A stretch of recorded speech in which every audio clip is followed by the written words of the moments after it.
College. We are the Criminal Justice Association. We are with Escanaba Student Resource Officer of Escanaba Schools, Dustin Stemke, and Escanaba Public Safety Director, Darren Smith, along with Sue Young. She is the instructor here at Badenoch Community College and runs and has coordinated the Criminal Justice Association. And we are about beginning with topics, and whoever wants to begin start, we can go from there. So Darren, Dustin, show us your program. Yeah, so thanks for having us. Overall, our Detective Lieutenant Tabitha Turnicliffe was supposed to come and help us with the program. She has a lot of specialties in the department. We had a busy day starting off today. Executed several search warrants, so I was asked to step in. SRO Stemke. As well, between the two of us, the main thing is with the criminal justice program in Escanaba. Currently at Escanaba Public Safety, we have 2 open positions left. And a lot of the applicants, we don't see a whole lot of, participation of students that want to stay in the UP and stay home.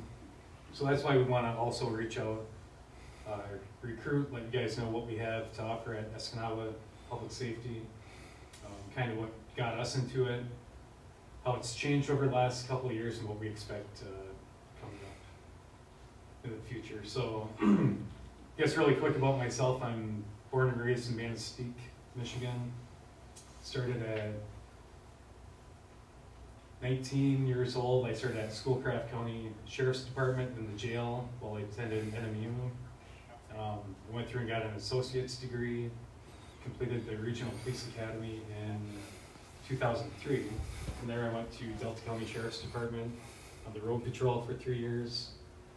Part-time, I worked for Manistee Public Safety, doing police as an EMT basic, and had fire 1 and 2. 2006, I switched over to Escanaba Public Safety. I did about 9.5 years on patrol, 5.5 as a patrol sergeant, 2 or 2.5 as a patrol lieutenant, 2 years as a patrol captain. And I've been the director. You push yourself and learn new things. So I've been on, except that first 9.5 years where you learn anyways. It takes about 5 years to even know what you're doing in police work, because everything's changing. But after that, I've been pushing myself. Each position has different, traits that need and qualities, and so it makes your career go through really quick. So that's why I'm overall. I have 5.5 years left before I can retire. So my plans are to finish off with Escanaba Public Safety. So let's see if you want to talk about yourself, your position, then we'll get into Dustin Stemke. I'm actually originally from the east end of the UP, over in St. Ignace. I started out in law enforcement. I started doing ride-along my senior year of high school with the St. Ignace City Police. And then once I declared I wanted to get into criminal justice, I went to Lake Superior State University in Sioux. I got my associates there.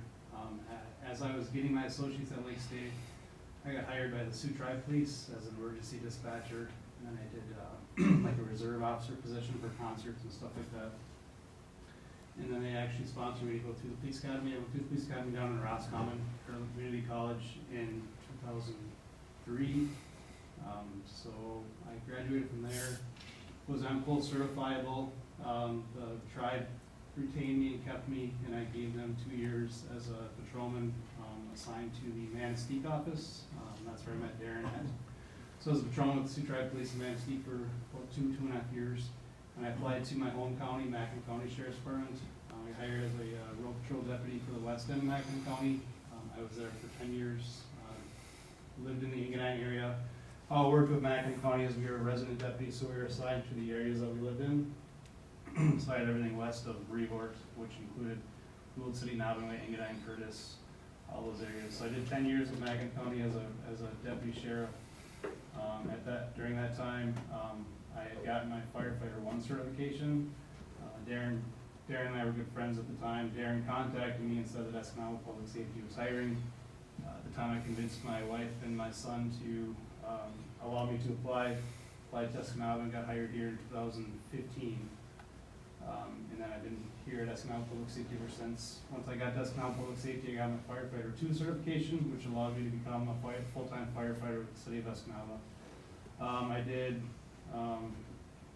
I worked the road until, was it 2013? I don't remember what year you guys put me in the schools.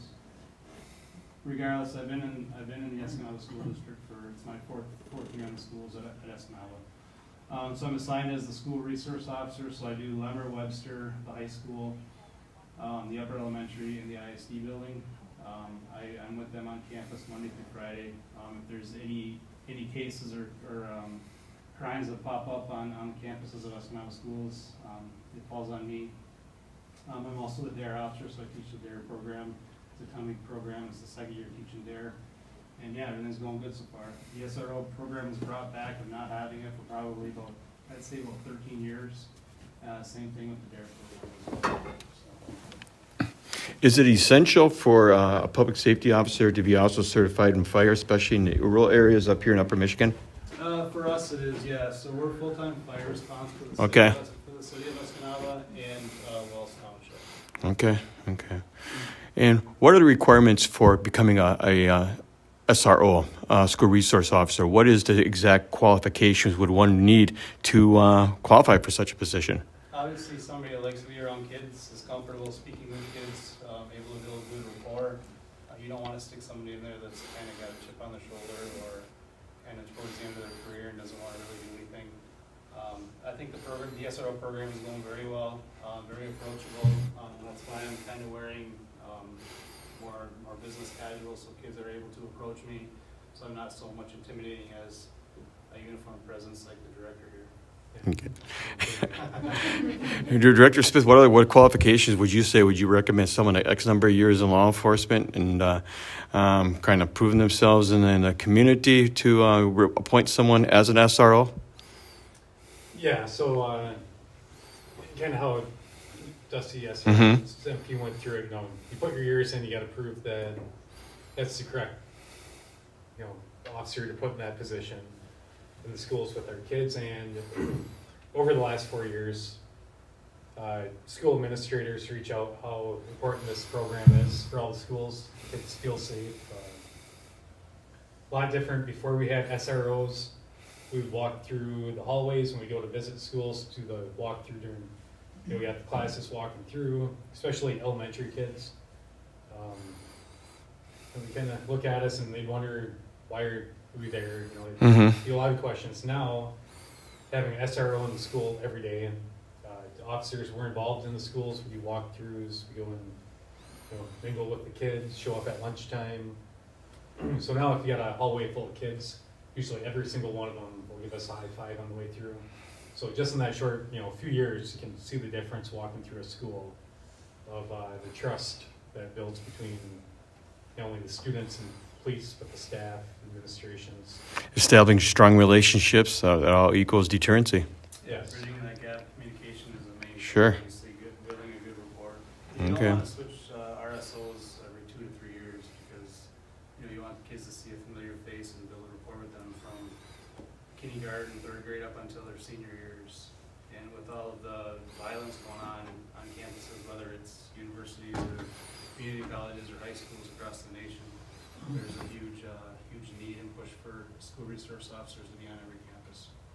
Yeah, we have a lot of people in here who are interested in law enforcement careers. What do you look for someone who's going to be a candidate for employment for law enforcement? What type of person do you look for, demeanor, that type of information?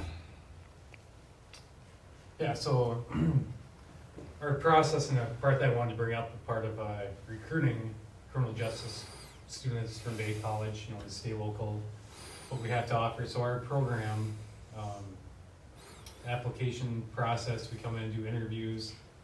And once you interview with our department, you're going to see exactly what we're focused on. It's teamwork, your ethics, being truthful.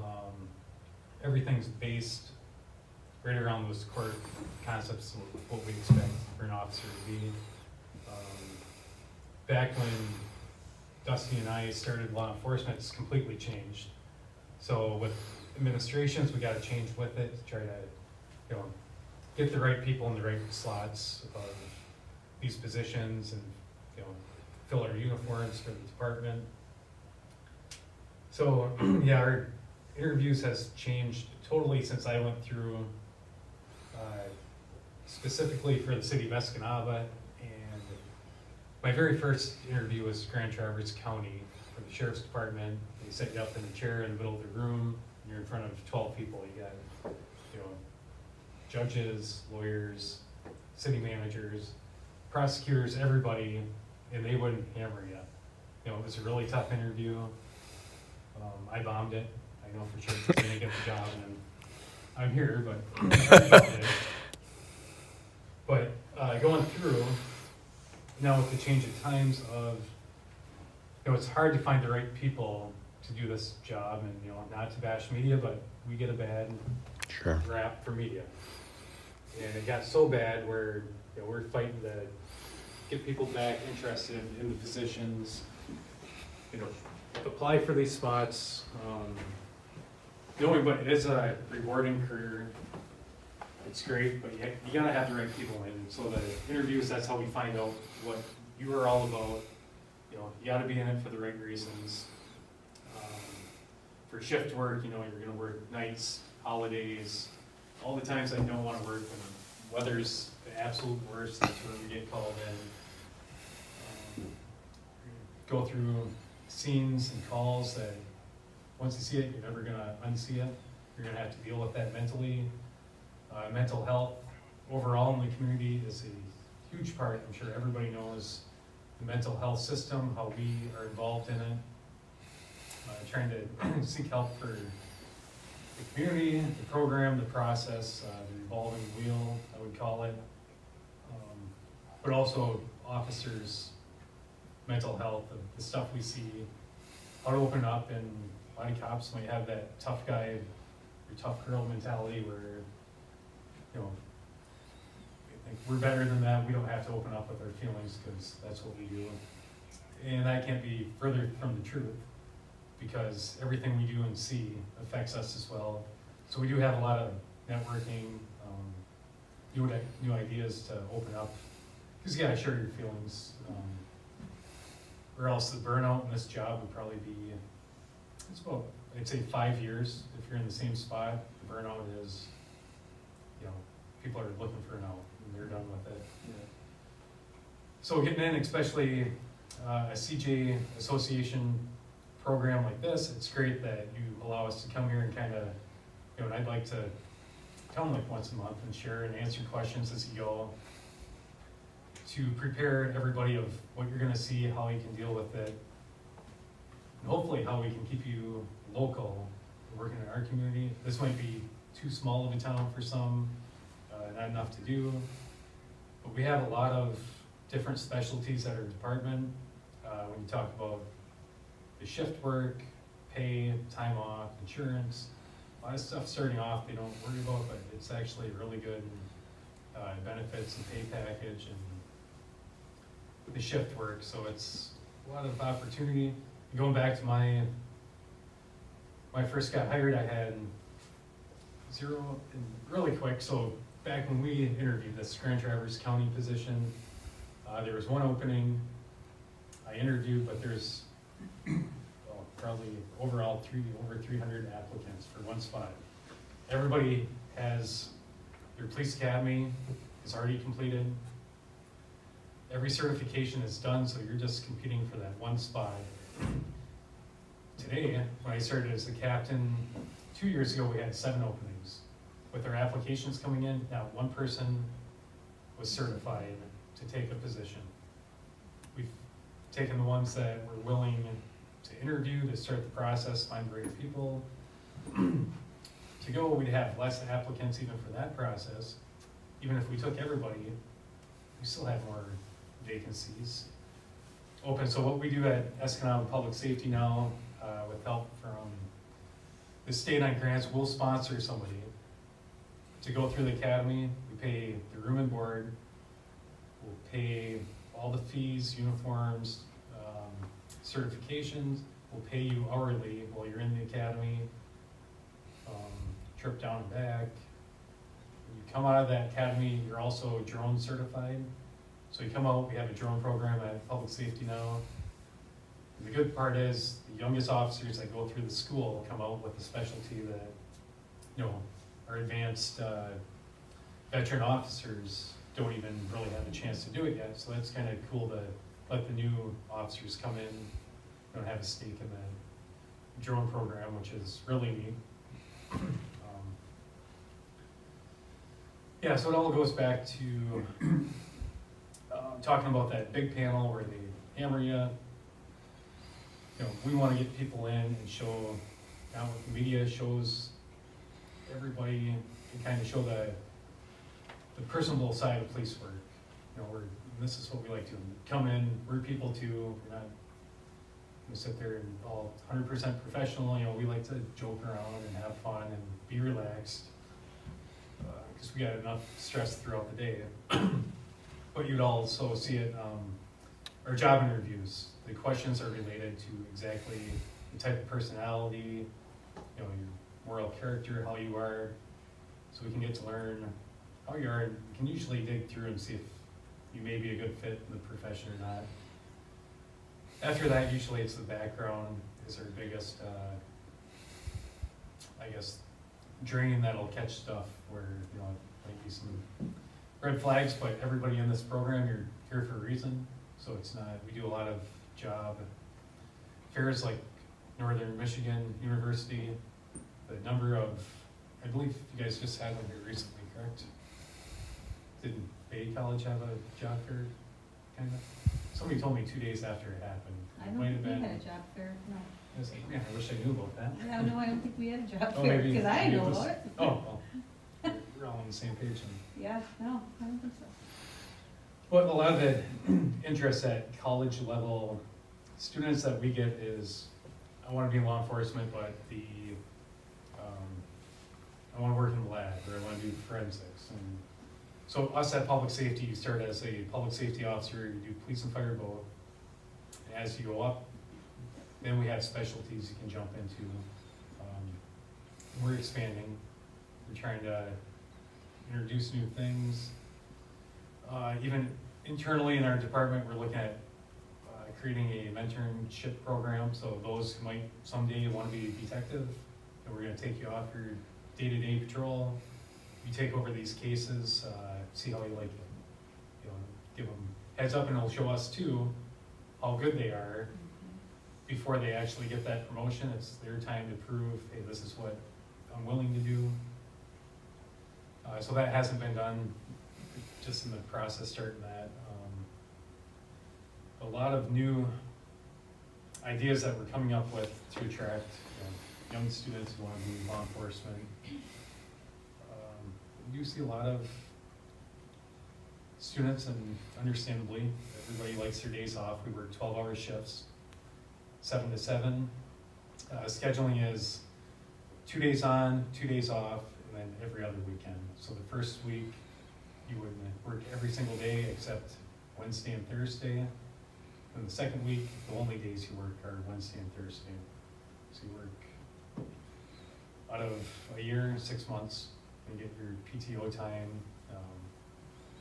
works out comp time. Competitive wages. Yeah, the wages are very competitive. In the UP, we're coming into a contract year. We'll switch over July 1st, and we're hoping, and part of my job now as director and setting the public safety budget is something that I have to look into of why do we have 2 openings at our department when we think it's a really good paying job? We understand what's going on in the world and the shift of interest. So I'm trying to make it one of my top priorities doing this budget is we kind of trying to stay away from stuff we absolutely don't need for a year, just to get that contract increases, get our employees making wages that they should be making, fill our spots. I think after this contract, if it's a good one, I don't think our staffing is ever going to be an issue anymore. I think we'll be caught up where it needs to be, and the overall goal is to be back in that spot where we have people competing for jobs and we have so many that are qualified that there's a lineup waiting to get in. Yeah, and nationwide, it's sad to see like law enforcement, first responders type, field work. It's a dying profession. The younger ones don't wanna get involved anymore, so we're trying to promote that. That's why we're here talking to you guys today. And Darren and I have both been in the profession for probably about approximately 24 years. I've seen a lot of changes in the 24 years, even with the laws. Legislature sets the laws. And the laws that I studied back in 2003 when I was at the academy are completely different than today. The elements have changed, the laws have changed, everything, the job has changed. People that we get applying have changed, so we're trying to change that and make it more positive, not just for our department, but for our county and other communities surrounding.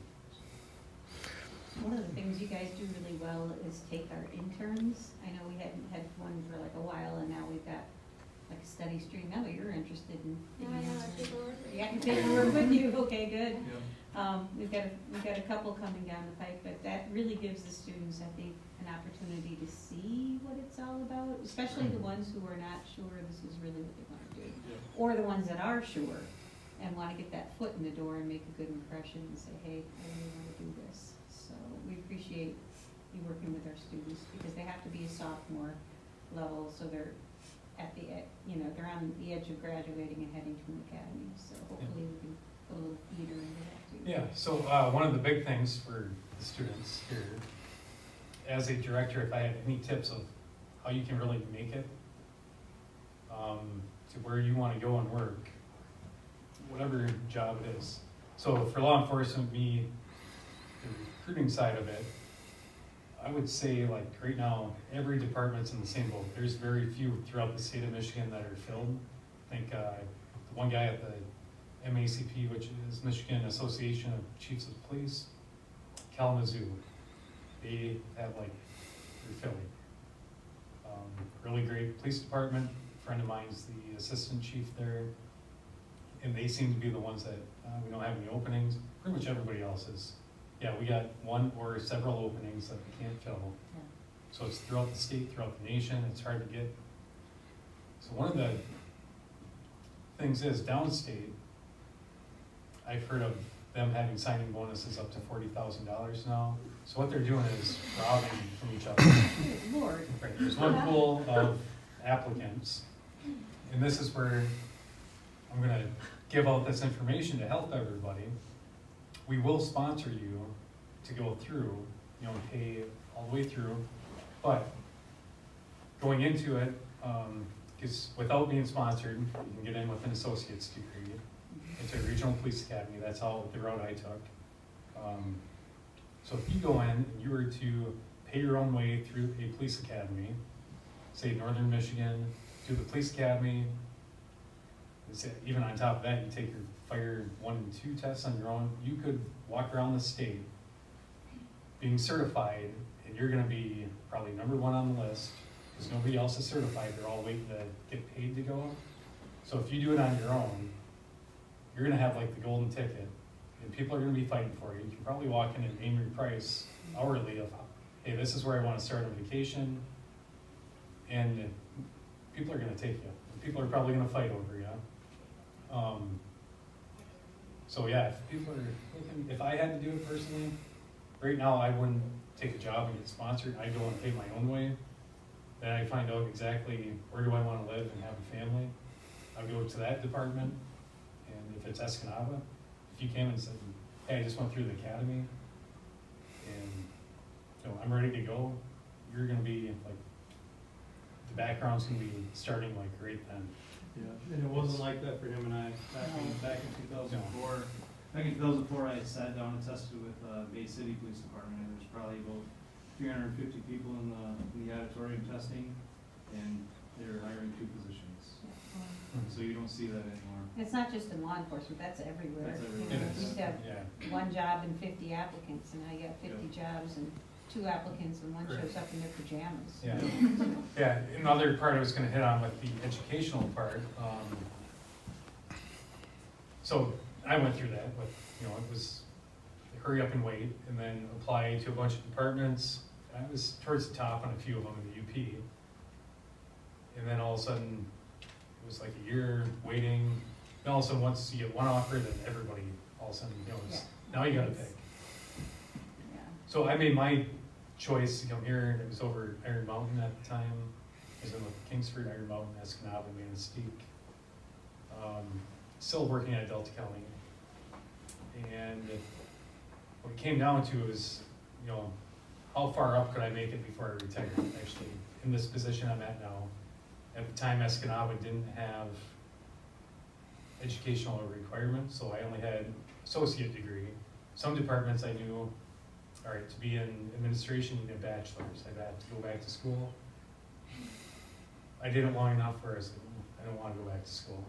I'll just see how, you know, far it can take me. So that's one of the reasons I picked Escanaba over the other departments.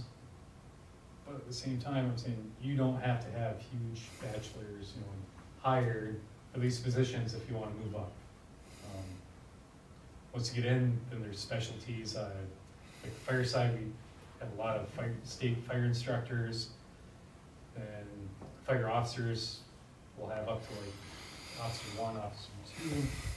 And my intentions over time in contracts is hopefully the more of those certifications you get, the higher you're going to get paid over other officers, but not necessarily right off the bat because you have a bachelor's degree. But once you get in, there's other ways to keep your education going. Because we have had people that came in and they had enough to get an associate's, but they wanted a bachelor's degree before they came. Their overall goal was to work for Escanaba Public Safety. So my point was, you're going to make the same. You're going to have 2 years of work, you know, put that money, invest it.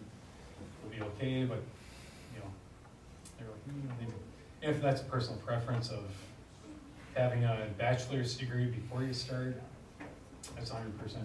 That's great, but not required. Obviously, that's not the route I took. Overall, if you know, I got nowhere left to go at my department, I can't get any higher. That's off an associate's degree, so educationally, right here what you did at Bay College is enough to jump over into our program. From this program, and real life starts work. Yeah, it's up to you guys on how you want to shape your careers. A little funny story, when I started out, my first year on the road, Darren was my ride-along when he's going through his academy, and I was my chief.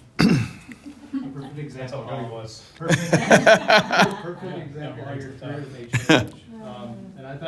And I'm looking back at my career, I've had a pretty good opportunity, pretty good career. I'm in a cool position now. I'm at the tail end of my career, but I did 6 years undercover on the drug team. So I worked narcotics for 6 years. Like I said, I'm on my 3rd department, and I've seen a lot of stuff. I work pretty much everywhere across the whole entire UP. So it all depends on where you want to go in your career and how you want to shape it. So. 1985, I was sponsored by Gladstone Public Safety to go to the academy, and first of all, I was recognized by them because I was a dispatcher there. And before I entered the academy, one of the first questions I had was, I mentally fit for it? Because there were some situations that I don't know if I would be able to handle. If you have someone who has that same question, how would you address that to them? Because if you're going to a crime scene, you're going to a car accident, you know how those can be. So that would come out in our interview process at public safety. And we have specifically questions on that, how they're going to handle with different, you know, awful scenes and things that are going to challenge them mentally. And if they do, usually you'll tell right away by the answer, but we will follow up, and a lot of our background investigations focus on, you know, what they can handle. Then we have one-on-ones. We'll actually sit down with them and give them examples, and they'll let us know, like, either, oh, I can do it, or I might have a problem with that. We have EAP, different, you know, doesn't mean, you know, no, you can't do this anymore. We've had officers that came through that we've had to work with. You know, there's a way to, like I was saying before, you're not the macho cop that has to hold your feelings in. If you have something that might bug you, you talk with people. There's probably ways to figure out. I have the greatest fear of snakes, like over anybody. So these employees that work with me are trying to get me over my fear of snakes. Over the years of, I don't know how I haven't had a heart attack. But to the point where they'll coil up the big, this is where we'll go, but cops joke around too. When we go in our office, and pull your chair out and there's a 6-foot dead pine snake coiled up. They had fun with you. And they think they're doing me a favor that, hey, we're gonna get you over this fear of snakes. Yeah. And I don't think that's what they're doing. yeah. Well. So, yeah, a lot of snakes. Yeah, what I So did. That's Go why ahead. I wanna get promoted, Sure. as quick as I can, cause the next snake I see, I'm gonna have another opening. There you go. I'm gonna Perfect. be and they're gonna be gone. Yep. Paybacks, right? Yeah. You got it. Yeah. Well, one of the things I had to do was I was unsure how I would be able to handle it. So I watched an autopsy and I went to the ER and I went to funeral homes. Just so I knew I was mentally fit and I knew it was okay.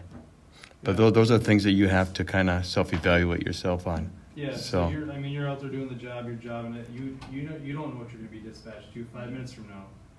So you're gonna see a lot of disturbing things in your career. I have at least 3 things that come to mind right now.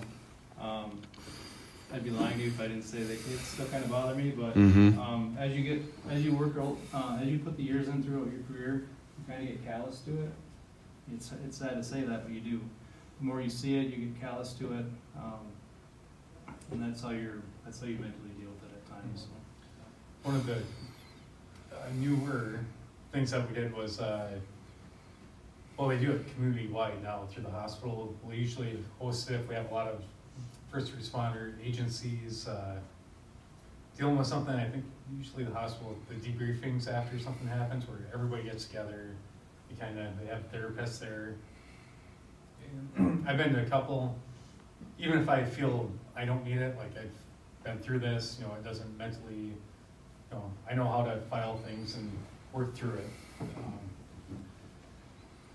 But I think I've gone to a couple just to show younger officers below me that, hey, I'm not above and beyond, kind of showing them support more or less of, hey, I was there too, this is how you work through it, and if they think, I need help too.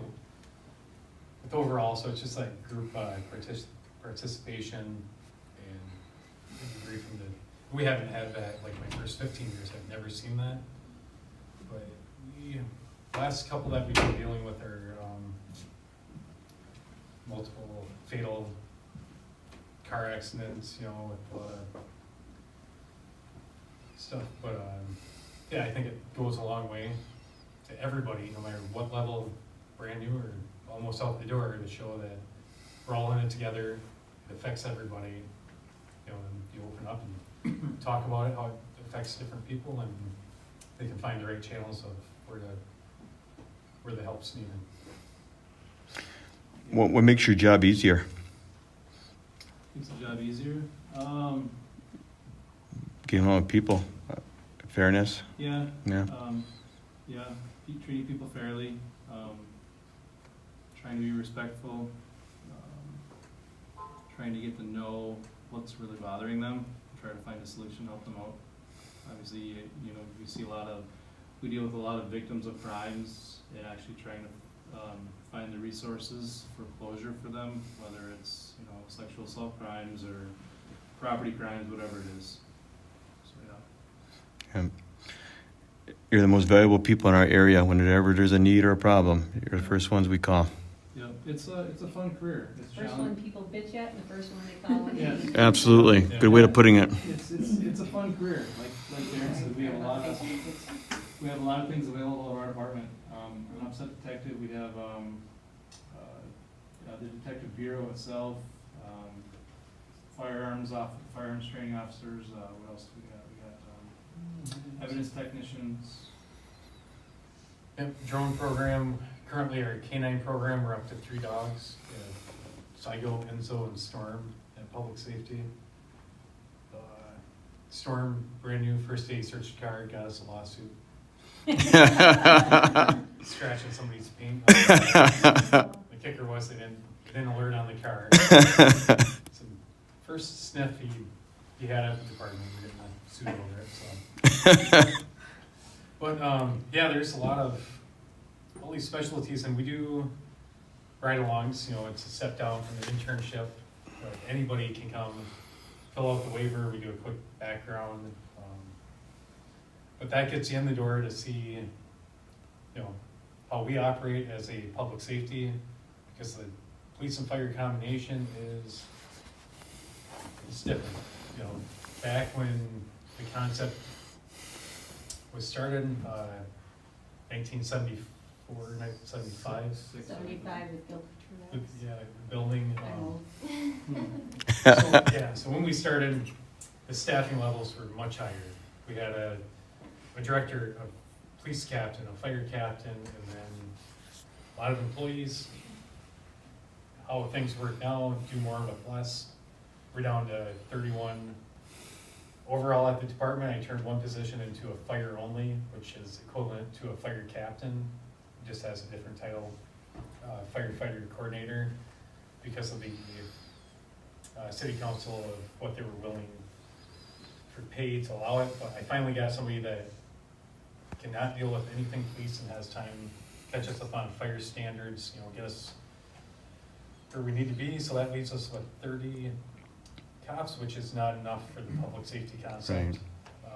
I think the study, we were low when we had 37. But we do what we can. Typical day, all the cops have fire stuff in their car, so if there's fire, you drive, switch out, put a fire uniform on, go back.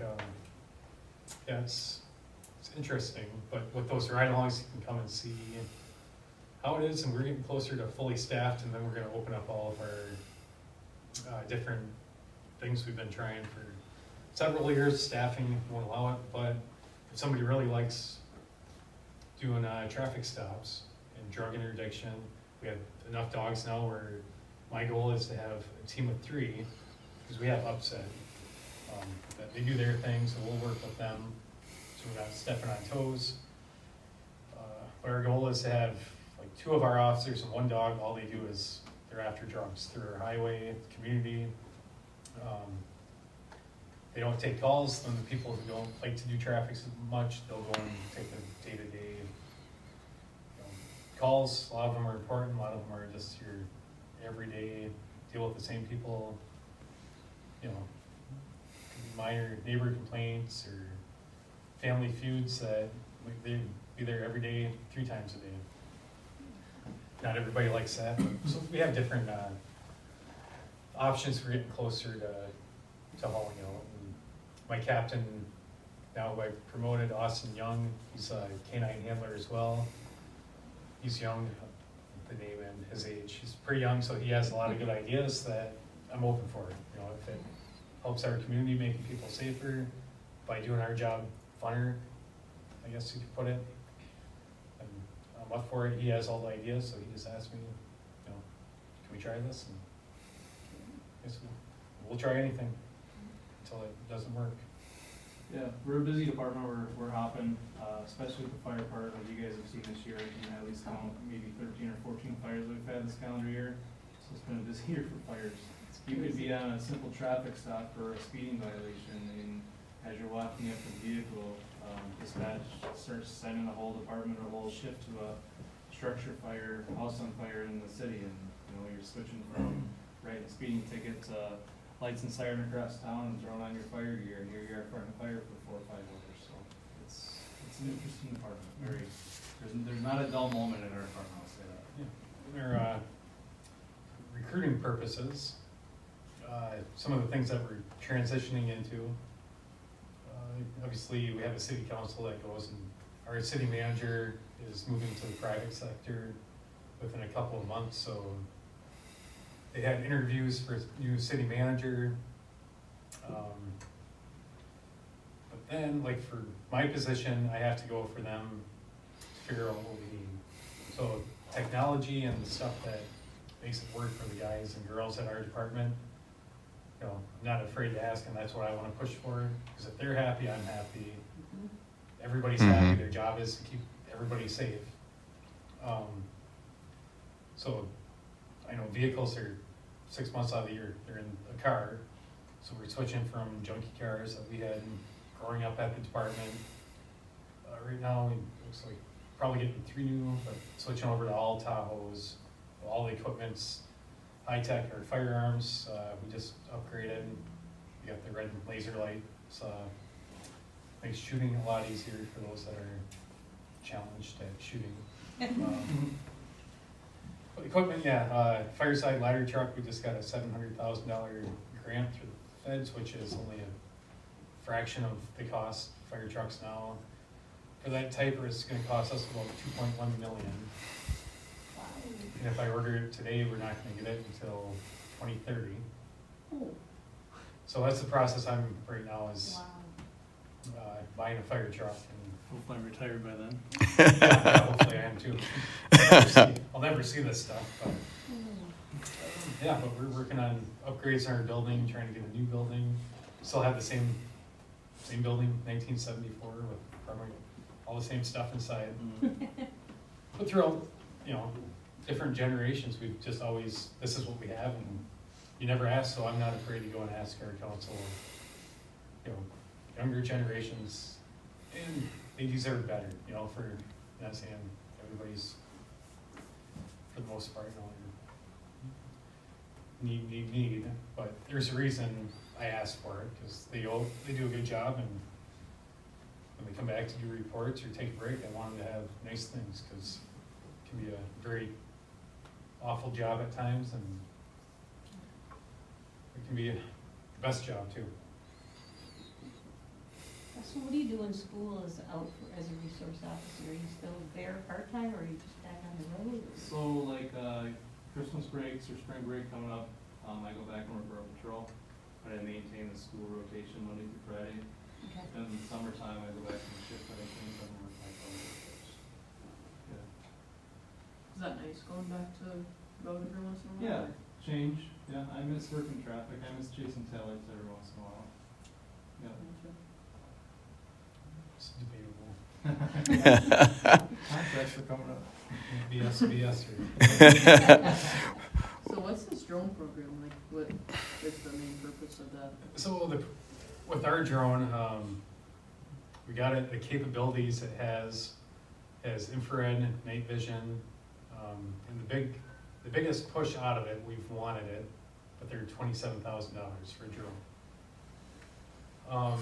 The one we got was privately funded, and one of the biggest pushes that we had, Director John Goodward was there at the time, but there was a call in Menominee where they had the traffic stop, the kid ran out in the woods with a gun, he was pointing it, so they sent that drone in there. They got deputies too, half of them worked for us, that went that way on.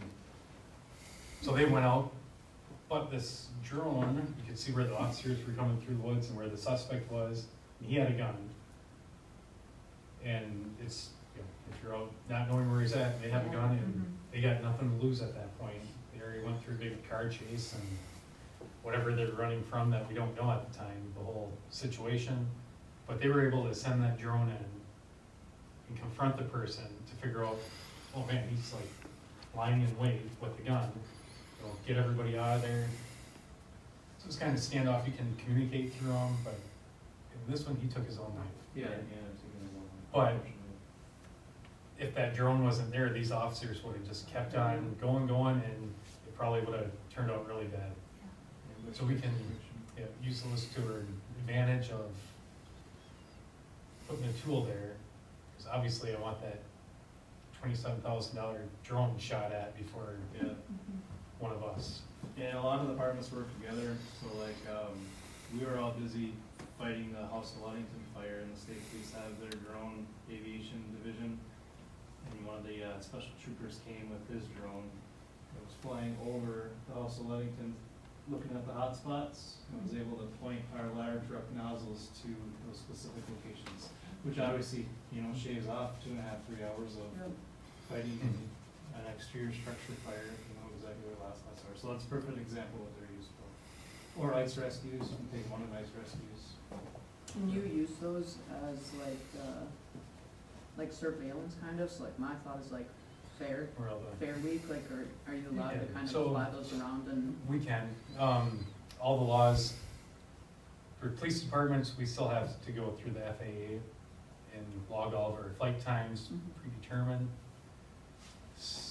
Surveillance like that, yes, but you gotta remember, Fourth Amendment, expectations of privacy, where we can and can't use them, but worst case scenario, we get a search warrant then we can, but as far as just Even though. sending up and, nosing around people's property, absolutely not. But like the fairgrounds, is that not considered like public property? Yeah, or is yeah, that, so like, the private? fairgrounds, yeah, we'd be able to scoot down the midway and, Yeah. check things out. Yeah, which- because nobody expects privacy in public, right? Yeah, Right. and, Okay. yeah, but, And- No And expectation. like the director said, FAA regulations, like there's different routes for the Delta flights when they come in, when they land at the Escanaba Airport, so there's actually no fly zones even with the drones. So you have to get clearance from the FAA before you would send it up, right? I think that's how they work. yeah, they go, depending, further you get away from the airport, the ceiling will open up. Yeah. One of the lines is right at Escanaba Public Safety in the corner of our parking lot. From there in is no fly zone, Okay. so it applies to us too. We gotta Well, call up usually Minneapolis when we call and say, hey, we're the police department, we wanna send a drone up for Escanaba, Michigan. They're like, well, yeah, you guys have like 2 flights a day at most going in. But we got checks and balances on what we do. I wish the private drone people would respect your. yeah.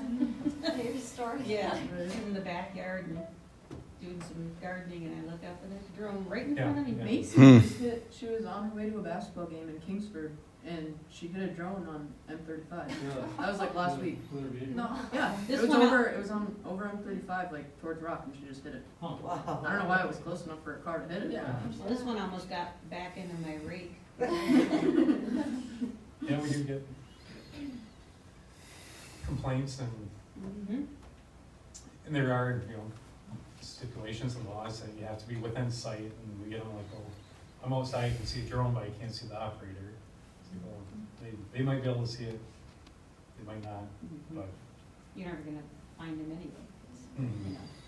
Did you say that the drones have thermal readings on them? Yeah, we have a thermal imaging camera, night vision, spotlight attachment, and communications speaker, so you can talk with somebody.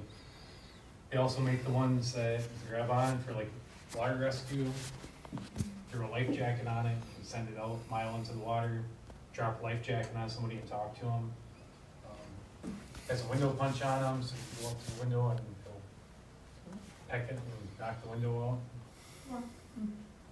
We were just talking in my corrections class about the prisons that have banned, the drones are flying in and dropping stuff in the yard for the guys, contraband and things like that. It's hard to, It would be, yeah, it's a straight up, obviously no fly zone, but that's not gonna stop people. Yeah. Can the guys who are like up in the towers? if it's can they shoot manned, them? yeah. Yeah. You'd have to put chicken wire over the, Yeah, I'm sure they're going through at night when yeah. Yep. you can't see them and. From my understanding, well, before obviously Michigan became legalized in marijuana, they were used for, like growing operations because with the lights, it brings out heat. Yeah, Or abundance of light would give off heat. yeah, they'd be, with everything legalized, but there's still use for it. But once you get into that, yeah, we'd be using search warrants to, because then it's no longer capabilities of the naked eye, you're enhancing Yeah. like to the plain view exceptions. Open fields code. Yeah, so if there's any magnifying effect, And could it be open field? Well, depends where they're I guess, yeah, if it's a residential What area you're- as well. So. looking at, but, and back in the day, they had a lot of people in it, was, you have to look, because you have like a lot of electricity, right, for all the lights and everything else, so you usually have people really smart that, even for the meter readers, that goes at a certain time, but then you walk up to it, and you're on a pressure plate, so it shuts all the electricity off, so it's not telling the electric company, hey, these people are paying $20,000 a month in electricity. That's how people get tipped off, different utilities, so they come up with really, put all their senses in the wrong area in the world, but, So then when you start looking, yes, drones with thermals, you can see in the houses, pick away, but we'd be in search warrants at that point. Any questions? What does it take to be an effective investigator? Time and dedication, Okay. and, yeah. The Interviews, key questions. Interviews, yeah, just that drive to. Okay. To solve. the case, yeah. Yeah, we do the green interview technique classes. That's what we send our officers through, and it's a big book, but they give you, kind of ideas, different ways to. It's how you talk with people. Mm-hmm. You go in and scream at them and demand answers. Are you gonna get them? Probably not. But that rapport with people and how you question them, And their body language says a lot too, Yeah. if they're telling the truth or not. Different cues you can pick up on. and it's going in without giving them some of the tactics. Well, I'm not out anymore, but so we have body cameras now. So I didn't have body cameras when I was on the street. Now that we got them, I'm in administration, so I've never used them. But one of my things would have been, One of the tools we carried. especially if you work with the same people and you try to interview for investigations, and I would always miss stuff on purpose, and you kind of act like, and it seems like people are more willing to talk to you. You're not, just the demeanor, it's been always a tool. I think it always works. But yeah, you kind of find that niche of, hey, what works for me?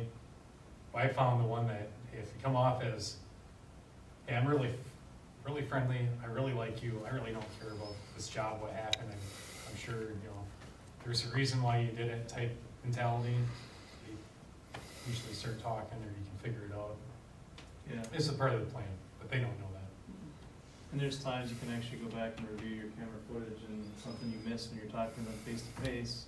You go back and review your interview and you pick up on something that you missed.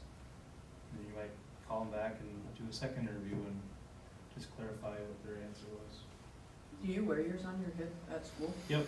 So how does, does it have to have a viewpoint of who you're talking to, or? Yes, Is it like a yep, right so angle? the right angle's up. Oh, okay. And it activates by pushing the button. Do you have to notify people when you do turn on? No. I'm just curious on an outsider standpoint. So I work with very complex, disabled, and trauma background kids, and I rely heavily on SROs. You mentioned earlier how with the rapport that you make, starting early and staying through high school, do you guys not rotate out? Because ours rotate out every 3 years. Every 3, so it depends on the department. Yeah, I didn't know Like I if it was said, a we had started the program 4 years ago, so it just all depends on what the agreement is between the school and the administration of the department. Just curious. So when you hire a new SRO, are you looking for someone young who can stay a lot of years Not in that necessarily. position? It'd be, once at that point, because either I'm gonna wait till Dusty takes me off, and I'm gonna say, if you're back on the road. Throw a snake at you. Depends how he wants to push my buttons, but once Dusty's done, then go right back. It's just not automatically, hey, I need somebody that's gonna give me 10, 15 years, because we don't wanna go through this again. Because if you got a person that's ready to go, it's just who's the right fit So to get with these. is that a position you'd have people apply for internally, or would Yeah. you kind of go about and see who you think There's would still be through our fit? contracts there, we have 2 unions through Teamsters, collective bargaining units. We have officers and command staff. So they have in a special assignment, which is canines, the SRO, upset. There's a process they go through. It's not like a bookwork testing, like promotions, but you do interview. And it gives, me the opportunity to pick who I want. Mhm. But there is a testing phase to pick them out. But yeah, I'd sit down with a panel, and it wouldn't just be Yeah. who I think's gonna work. But it's not based on just how long can I get this person to fill that void. It's who's the right person to get in there. Yeah. If they only got 2-3 years left, and they're in the right spot, I can still do it. So, Yeah, so you gotta find the right, the right person, they gotta obviously like kids, you don't want somebody that doesn't like kids. A lot of officers don't like dealing with kids, but, they have to at some point in their career, deal with them. but And then obviously, I'm the dare officer for the district too, so you got somebody that's needs to be willing to be able to continue on with the dare program as well.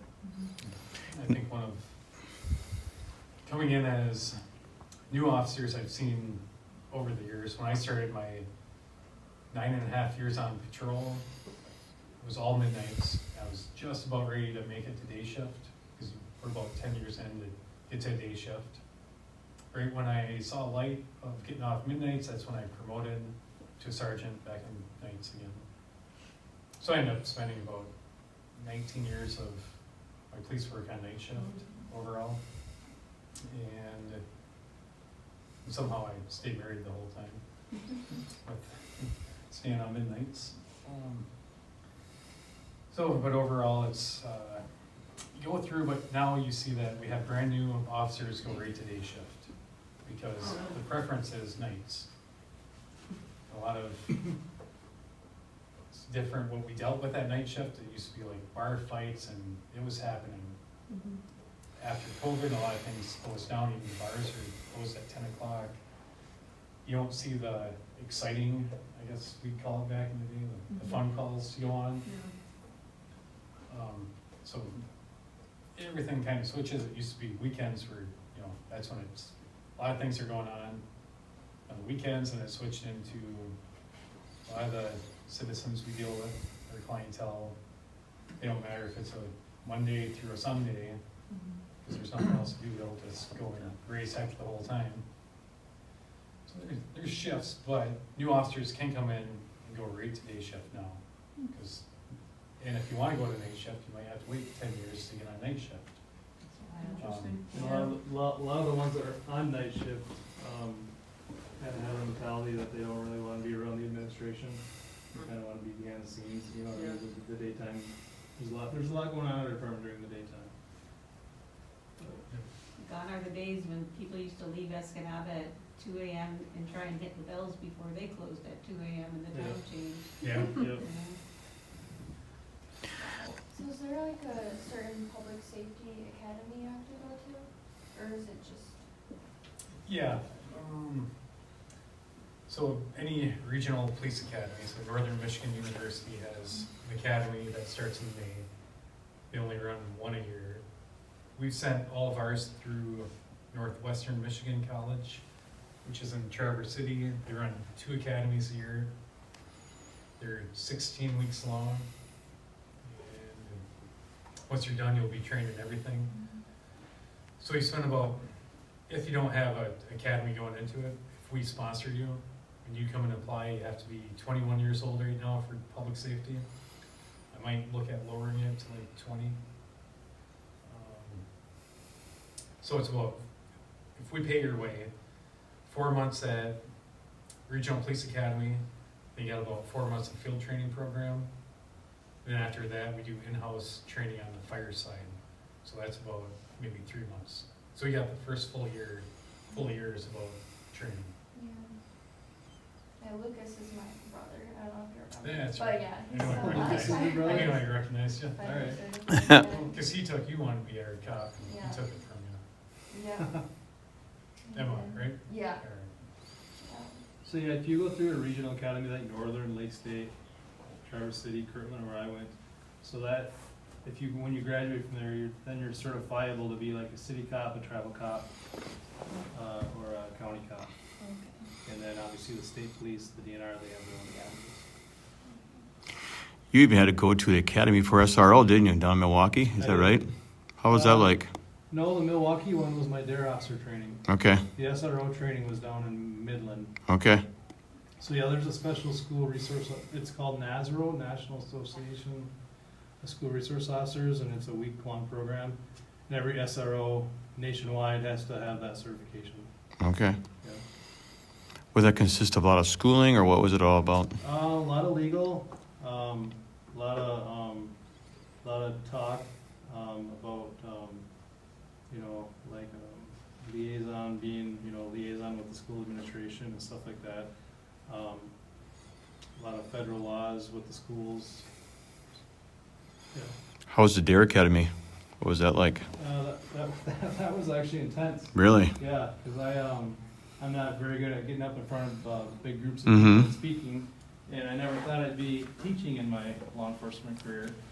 But it was a 2-week-long training down in Menominee Falls, Wisconsin, and then our final exam, we actually had to go into a 5th grade class down in Menominee Falls. Kids I didn't even know, they didn't know me, I didn't know them, Mm-hmm. and I had to teach one of the lessons, and we got graded on it. Okay. So it's actually pretty intense. It's, but it's good because it gets you out of your shell and gets you good at public speaking. So I just taught lesson 6, and then there's 4 more lessons to the 5th grade class here in Escanaba, and then they'll have their DARE graduation in April. Okay. You know when that is in April? April 24th, I think it is. Craig and I picked. Now, can anyone go to those, or how does that? Okay. Yeah, it's about a long, about 45 minutes to an hour long. Okay. And It's real rewarding. it is. They write DARE essays, so I'll assign their DARE essays to them next week, and then I pick the top winners of each class, and then they get to read their DARE essays at DARE graduation. What are you seeing in school crimes right now? What is the most problem area? Vaping. What we got? Vaping's big up there. We're seeing a lot of vaping. Seeing a lot of assaults on school staff. Actually, kids just don't have respect for school staff. I mean, when I was growing up, if I went hands on with school staff, Oh yeah. I would have to worry about my parents first going home, and then the repercussions of. Well, why are you seeing so much of that? Are you trying to nail that down? Why that is occurring more so now than ever? It can be a whole litany of things, Steve. It's if they have education plans, disabilities, stuff like if they're on medications. Sure. Yeah. So it's a whole formula of things that could be Sure. setting them off. Okay. Yeah, I've had my fair share. Unfortunately, we've had bomb threats on campus. Mhm. We've had firearms threats.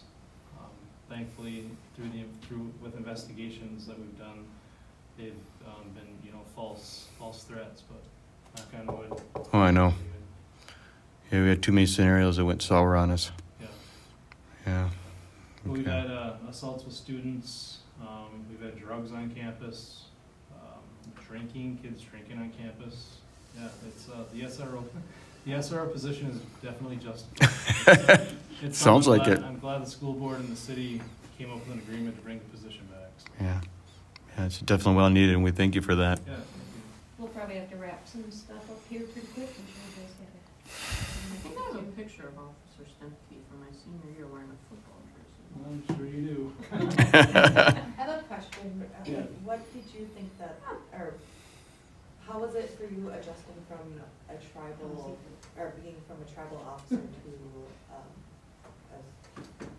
working with the state law? It wasn't too bad because the academy that I went through, a lot of the tribes adopt. A lot of the tribal court adopts the state laws. So the court system is where it gets a little bit different. But a lot of the laws that you enforce on the tribal reservations are the state laws. So does that make sense? Yeah, no, I'm Yeah. from Hannibal. Oh, okay, So yeah. I was the deputy magistrate for Okay. right position, so Yeah. I just coming, or like within class, and Yeah. I struggle a little bit, because I still have like the tribal laws, or not tribal laws, but like you The said, the tribal court code. proceedings, Yeah. or like abbreviation stuff. Yeah. Yeah. Okay, well, thank you guys so much Yes, for coming. thank you. Yes, absolutely. Appreciate your time. Thank you so much. Thanks for having us. There it is. Yeah. It was nice to meet you We again. I think it was homecoming week or something. Yeah. I remember we were running around It getting was nice to everybody. meet you again.